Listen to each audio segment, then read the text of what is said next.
So now I would like James to tell you all about wilderness safaris in Africa, because there's a lot that we don't know. Thank you, James. Thanks. Thank you so much, everybody, for coming. And I just want to start by saying, you know, there was a time about 10 years ago when all the travel experts were predicting that the internet and online travel would mean the end of the travel agent.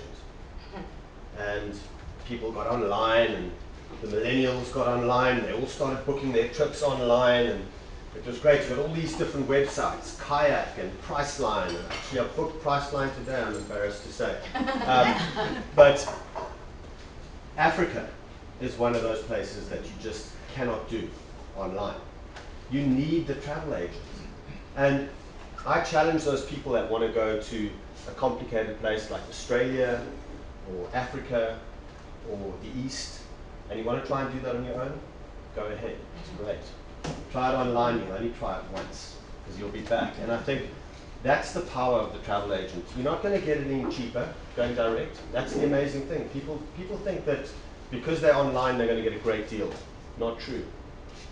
Most suppliers protect their rack rates very carefully, and there's a margin in it for the expertise of a great company like Willis Pearson. So bear that in mind when you plan your next trip. It's not cheaper to go online. I'm going to tell you a little bit about Africa, and I happen to come from there. I'm from Cape Town, South Africa, and I now live in West Palm Beach, Florida. And it's just such a wonderful continent. But for people that have never traveled there, it's so big and so vast that you've got to look at Africa and think, where do I start? Because, you know, you've got China and the United States, Eastern Europe, India, the UK, Germany, France, all in one continent. It's massive. So where do you start when you're planning a safari? And I like to break it up into 5 different regions. And I'm going to go through those regions with you tonight and tell you what's special about each region. We're going to show some videos. We're going to go into some of the lodges, some of the wildlife that you can see in each area, and what's the difference between, let's say, an East Africa safari versus a Botswana safari, Namibian safari, a South African safari, or a Zimbabwe and Zambia safari. Because they've each got their high points, and they've each got their benefits, and they've both each got sometimes their drawbacks. So it's important for you to decide ahead of time where you want to go. I will just say that recent advents in flights are making it a lot easier now to connect everything. So we've got Ethiopian Airlines running direct flights from here down to South Africa. We've got great transfer and great flights from Victoria Falls to Cape Town. So now it's a lot easier to link the entire subcontinent of Africa. A little bit about our company. We started 35 years ago in Botswana. So we're a Botswana listed public company with 2 young guides and an old beat up van 35 years ago, taking people on overland safaris. Which one is you? And how far we've come. Which one is me? Neither of those guys. But it was very rustic. It was camping out in the middle of the bush. There was very little tourism in Botswana at the time, and these guys grew the company into a luxury ecotourism company with many options for the traveler. We're going to go through some of those. Our company prides itself on 14 reasons for being.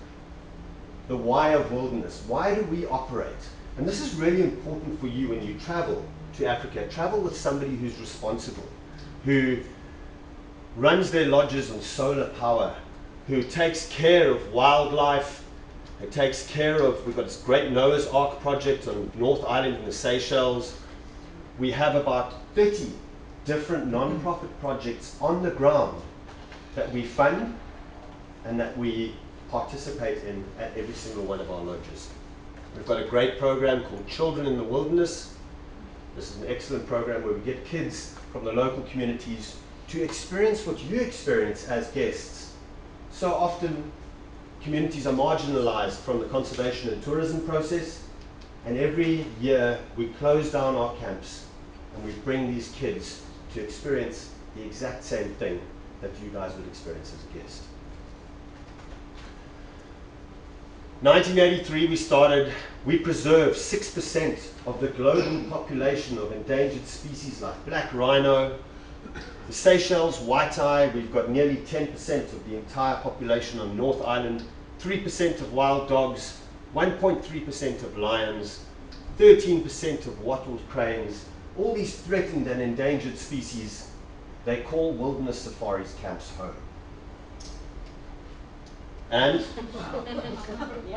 in some cases, we need to make way for the wildlife. This is one of our camps in Zambia called Shumba. And the Shumba lions are notorious for being large lions. So approximately 80% of our guests to Shumba will witness the lions in camp during their stay. There's 3 lionesses and 2 male lions, and over the years, the lionesses have taken a liking to the rooms to give birth to their cubs. And so they have cost us hundreds of thousands of dollars every single year because we have to close off those rooms. We have a very strong safety lion protocol at this camp, obviously. Shumba is the word for lion. It's a local word for lion. And this is amazing. She stayed here 6 weeks. She brought up her cubs. She went hunting from this room. Her cubs were underneath the room, and she used the deck as a great vantage point to look out for wildlife. And then she'd go and she'd hunt in camp. So just to show you that so often in the old days, and some irresponsible operators would shoo those lions away and say, hey, this is our space, get out. But no, we're on their space. We need to make way for the wildlife. The wildlife comes first at Wilderness Safaris. And that's what I love about working for this company, because we're actually a conservation company that masks itself as a very successful ecotourism entity. Amazing. And we have these research projects on the ground everywhere. And it's just absolutely fantastic to participate in them. Our company has 3 different levels of lodging, right from premier lodges.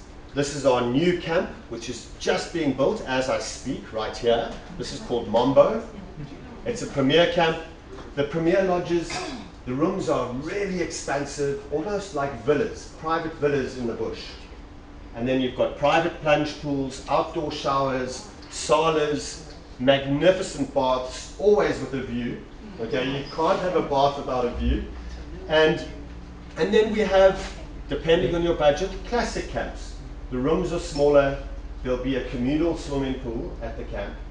Rooms are smaller, still separate and segregated on raised boardwalks, and then beautiful baths, obviously with the view. Lovely, expansive rooms, but not as large as the premier lodges. And then there's explorations camps for the more adventurous. And these camps, you've still got your 800 thread count Egyptian cotton on your bed.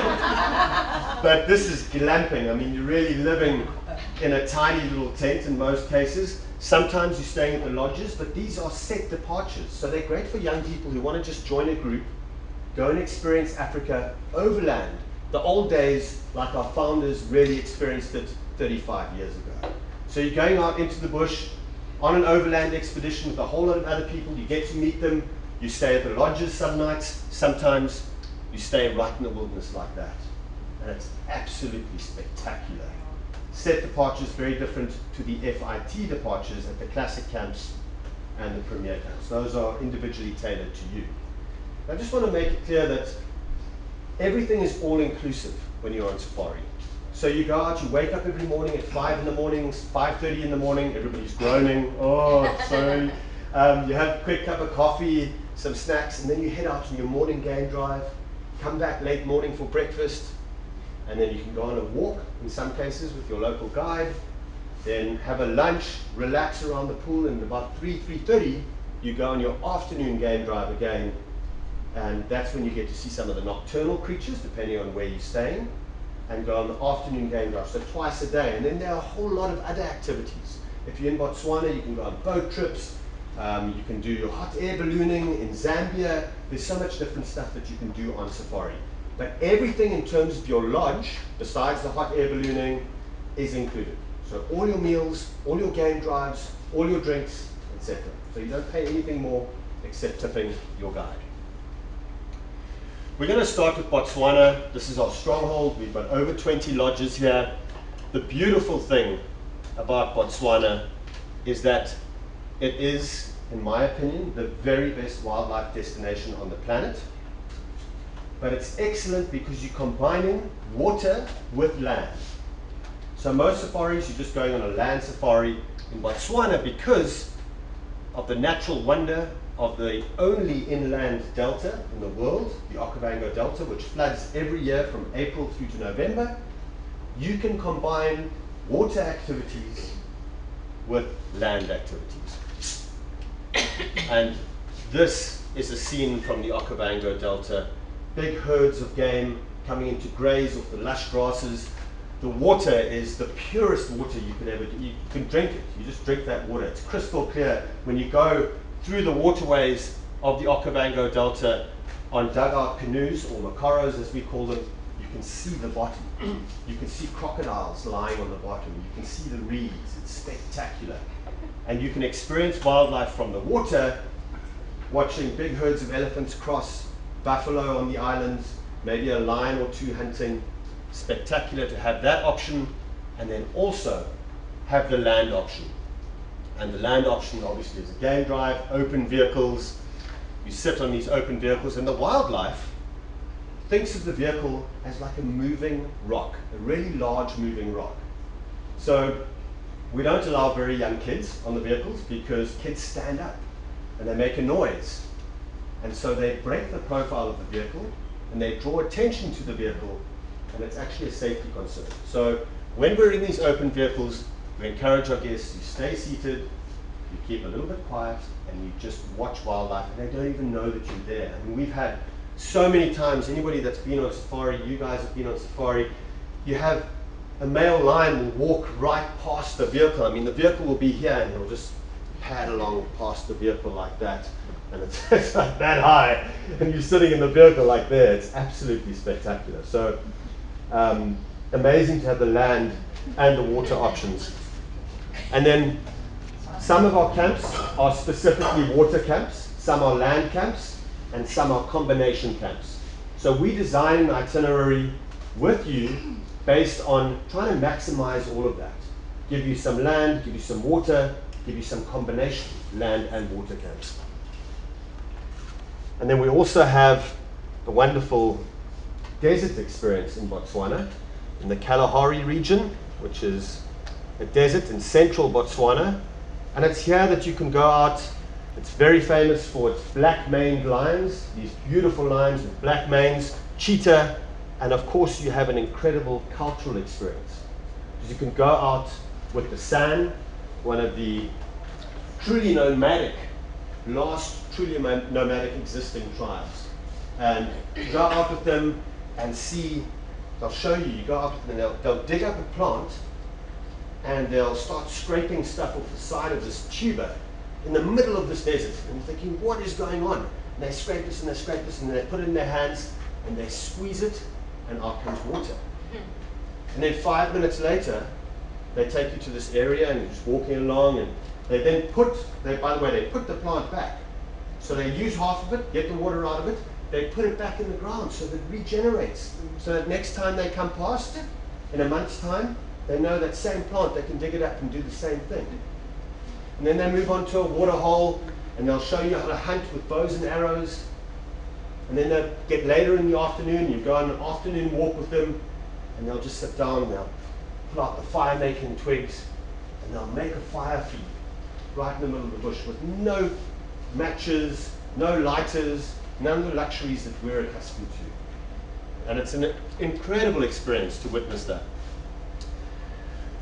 At the high end, we have lots of luxury lodges. This is one of my favorites. I just want to touch on it quickly. It's called Abu Camp. This is owned by Paul Allen, Paul Allen. It's 6 rooms situated on 500,000 acres right in the middle of the Okavango Delta. It's a private concession, and 500,000 acres is all yours to just explore and unwind. the beautiful thing about Abu is that Paul Allen, when he started it, he was really concerned about captive elephants in the United States and around the world that had been mistreated for years. And he started bringing these African elephants back to Africa to give them a place in the Okavango Delta where they could slowly be reintroduced to the wild. And in those days, those early days, he did elephant-back safaris for his guests, where you could get on the elephants, ride them, because they're so used to people. And he started this herd of elephants. And today, we've had 11 of those elephants go back and join wild elephants over the years. Females that have gone, they've mated with the wild elephants, and then they've had babies, and the most amazing thing happens. A lot of these females will separate from the herd when they have their baby. They'll come back to the camp and they'll show off their new baby to the humans, their human family at the camp. And then they'll go off and they'll join the wild elephants again.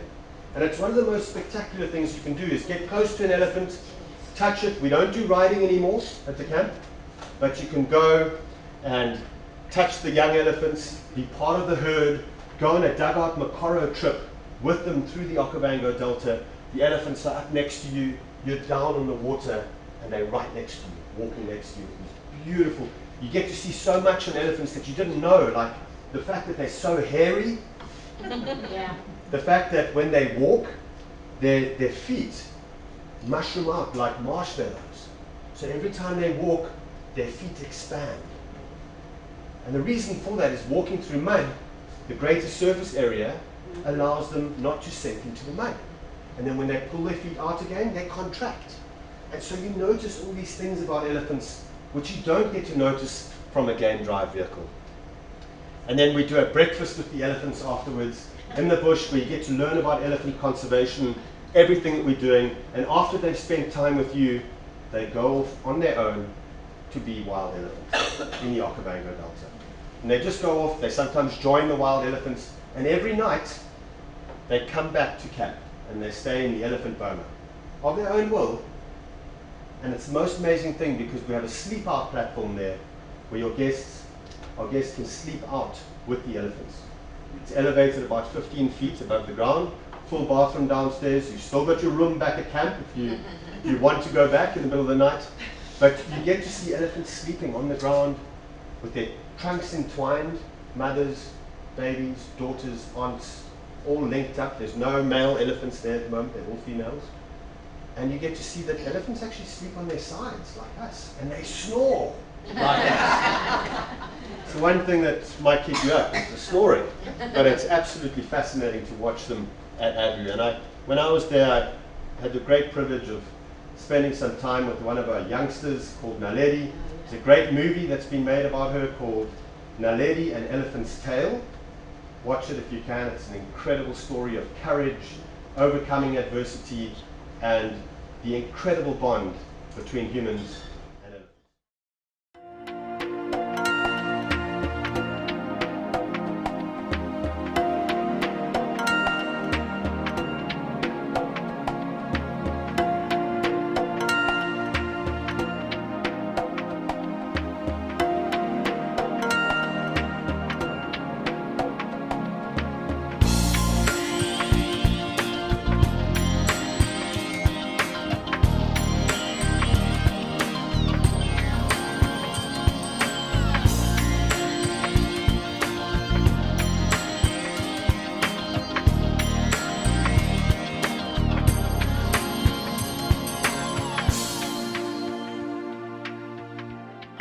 So we've been back many times, and I believe that she knows us. And I can't tell you, she stole my heart. I had always wanted to touch an elephant and had never touched one until I came to Abu. And the first time I touched one, it was with Kathy. And I couldn't believe how absolutely wonderful and magnificent these animals were. And then I fell in love with this baby who I hope to get to watch grow up and be part of her life. That's why I keep coming back. And then all these wonderful elephant handlers that take such good care of her. I started working with the elephants in 1985. It was in Zimbabwe at Victoria Falls. Then moved here to Botswana in 2011. And, Naledi is my favorite elephant because when she was 6 weeks old, her mom passed away from birth complication. Then we started bottle feeding Naledi since then. Now she's 2 years old. And I don't think she still remembers that she's an elephant or a human being, because she spent most of her time with us instead of other elephants. She always keeps us busy all the time. We have to keep her away from the head, or not going out with the head, until she's 3 years old, 3.5 years old.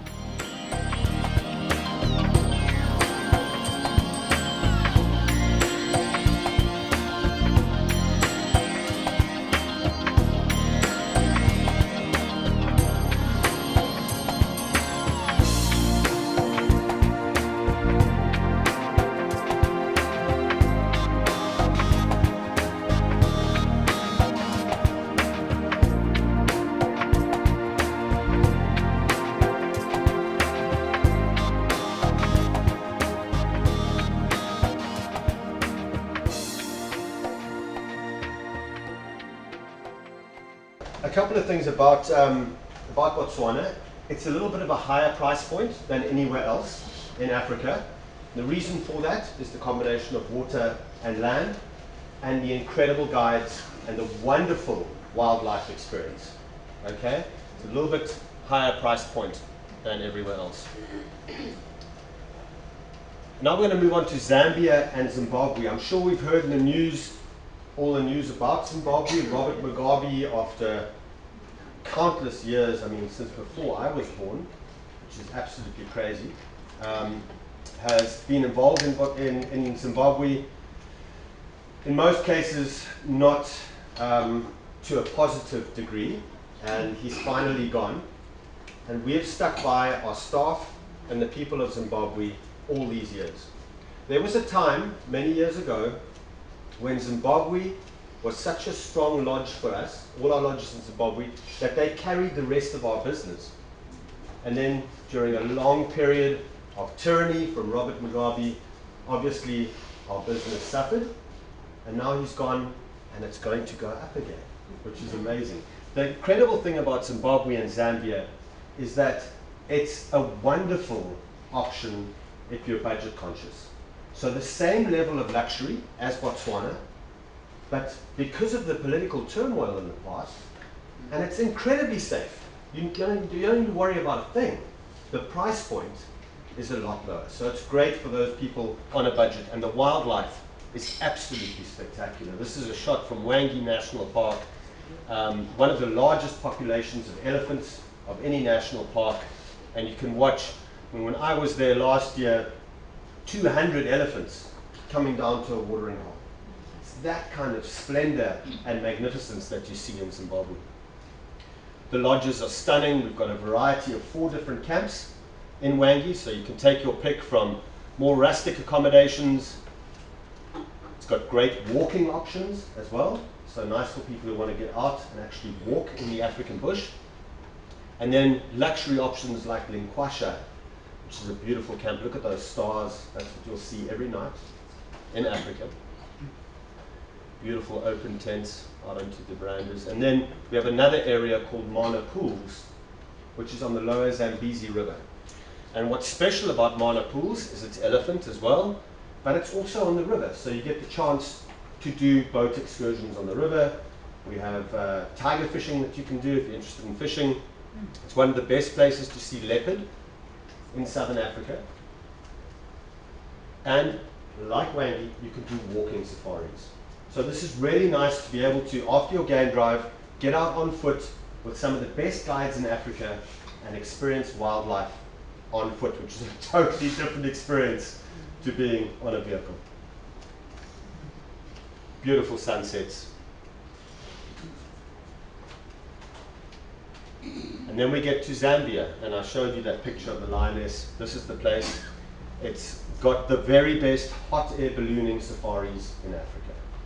So it's this big open plain. They have these tree climbing lions which climb up trees, which is very unusual. And the beautiful thing about this hot air ballooning is that you don't go really high. you're staying very close to the ground. And you float across those plains over prides of lion, huge herds of buffalo, but literally they're about 50 to 100 feet below you, which is stunning. So you've been on that afternoon game drive, and then you decided, I want to do something different in the morning. Early morning, you get up, you go do the hot air ballooning, and you experience the wildlife from a different vantage point. The lodges there are absolutely magnificent. If you go there in summer, they have these massive afternoon thunderstorms, like we have in Florida. Yeah. So it'll be boiling hot, you'll be on the Land Rover, we'll often have a covered roof, and then you'll hear that rumbling, and it'll build up, and it's absolutely stunning. You'll be in a lion sighting or a cheetah sighting, and you'll hear that rumbling in the distance, and in half an hour it's just pouring with rain. But only for like 15, 20 minutes. And then it's beautiful again, the late afternoon sun comes out, and all the wildlife comes out and gets active again. It's really quite an experience. There's our lioness again, she's very famous. And it's not just her, but her sisters and the aunts in the pride as well. They're all renowned for using the lodge as a hangout spot. So, great thing about Zimbabwe and Zambia, if you're choosing, remember, very good budget-wise, great luxury, incredible wildlife, and walking safaris. Really nice to be able to offer the walking safaris as well. Proximity to Victoria Falls is a great one, so you can combine a nice 2-night stay at Victoria Falls. We've got a great lodge there called Tokalea on the Zambian side, where you can actually walk with white rhinos. And so you can include all that very easily, and I'll talk a little bit later. All this works very well to include Cape Town as well. And now we're moving on to Namibia. Now, I wouldn't recommend Namibia for a first-time goer to Africa, but it is incredibly unique. And if you've been to Africa before, you might want to consider Namibia for a second visit. It's desert safaris. So when you go into Namibia, we've got a lot of lodges there. You're experiencing wildlife that's desert adapted. So there's only 150 desert adapted lions left on Earth today. They've got longer legs than regular lions. They're the last of their kind. There's desert adapted elephant, desert adapted rhino, desert adapted giraffe, and then there's creatures which are found nowhere else, like oryx. So it's very, very special, lots of different regions, and that's the kind of scenery you get there. You're flying over the sand dunes. It's very desolate. You're not going to see the great concentrations of wildlife that you'll see in Southern Africa and East Africa, because everything's in really small numbers, just clinging on in this desolate landscape. Great for rhino, desert rhino. You can do walks on foot and go and see rhino. And then there's the desert adapted lions. These are incredibly special, and I'd like to just share a brief video of a very famous movie that was filmed at our lodge, Kwaneb, to show you how incredible these cats are.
stunning film.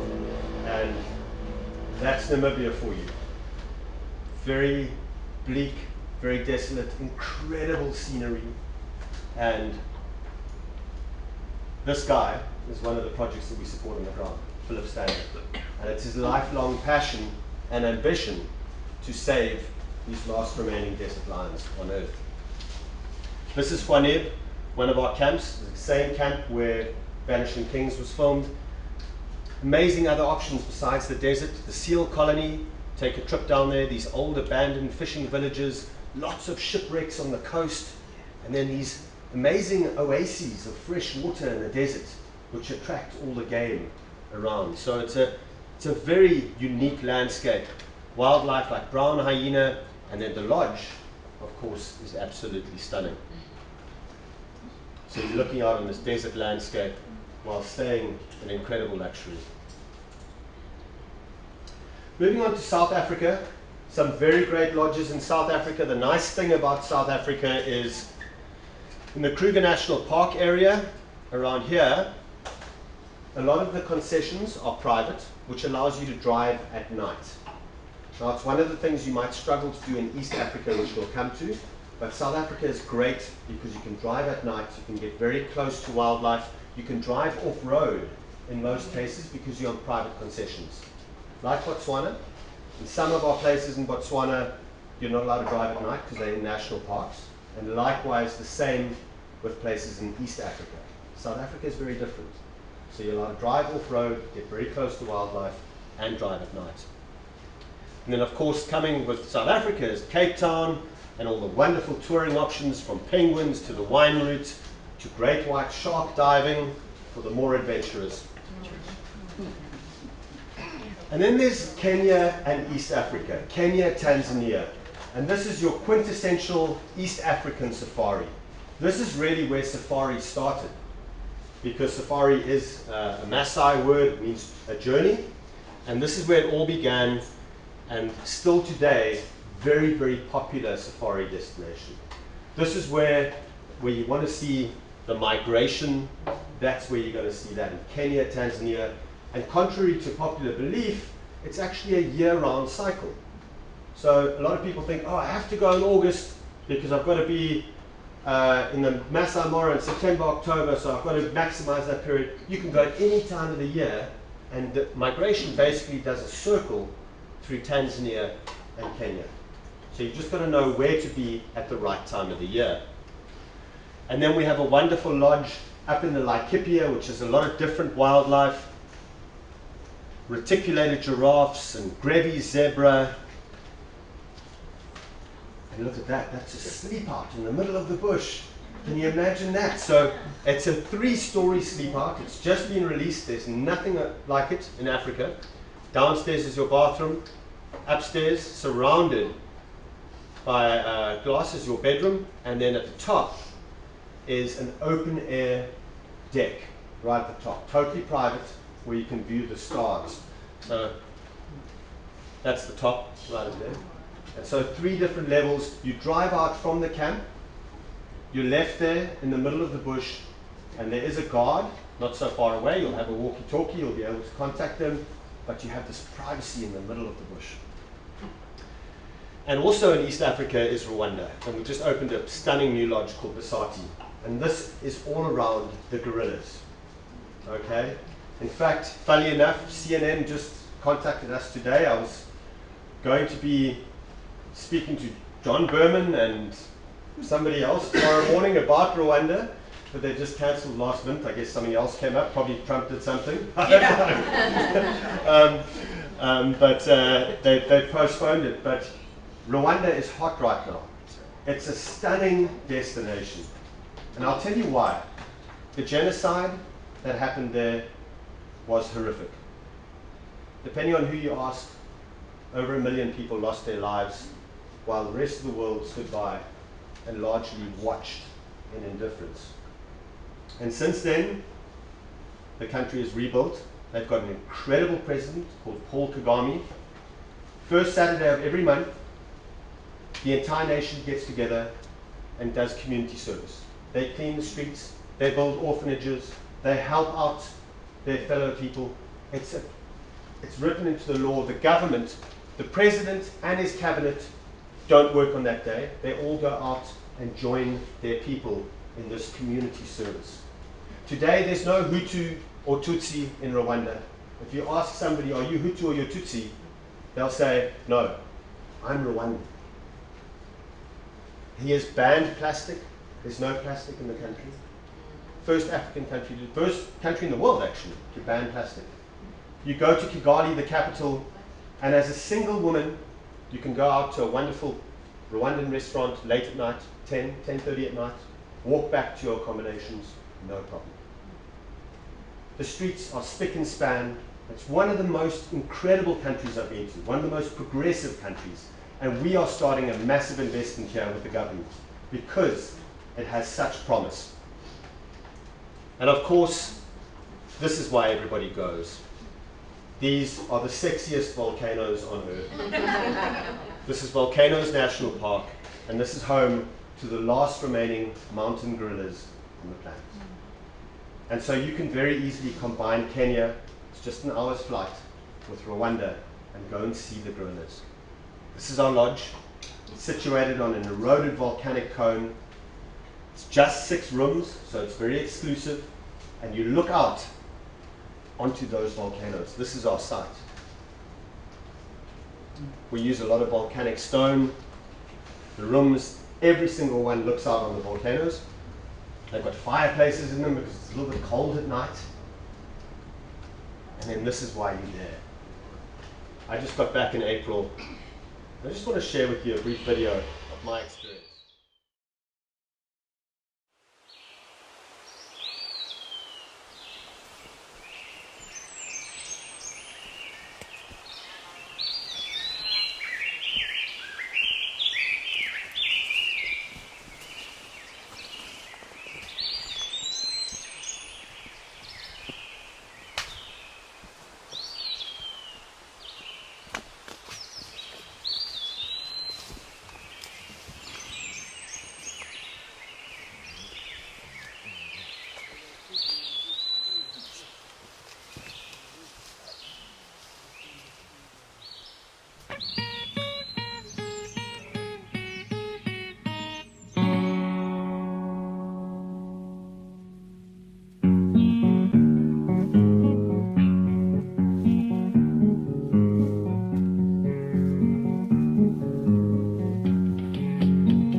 they disappear and do their gorilla stuff.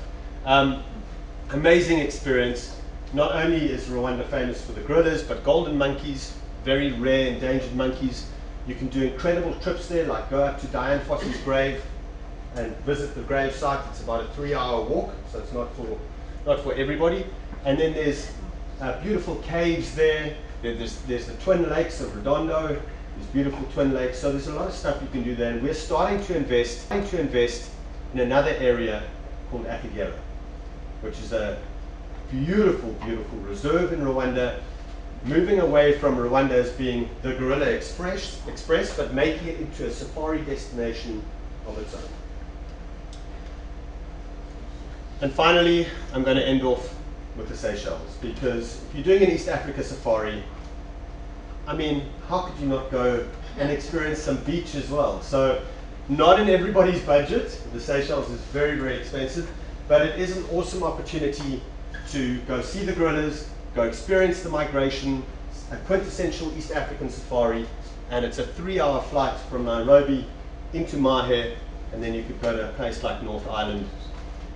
5,000 square foot villas on the beach. Prince William and Kate had their honeymoon here. It's absolutely stunning. Look at that, that's the island right there. And you have the whole island to yourselves. It's really, really special. And then great things like turtle trips, turtle conservation. We do white eye research there, and it's a lovely place to end off a safari. The nice thing about North Island as well is that kids stay free under the ages of 17, and between 17 and 19 there's only a small surcharge. So it actually becomes really affordable for a multi-generational trip. We've had grandparents and their kids all coming together, renting out 3 or 4 villas and enjoying everything that North Island has to offer. Thank you all very, very much for listening. And I want to just say thank you again to Wallace Pearson, and we hope to welcome you to Africa. Now that you've got all the choices, we can hopefully nail down some of that for you and welcome you to our beautiful continent. And I will warn you one thing, is that when the Africa bug bites, it bites hard. So you'll be back again, I can promise you that.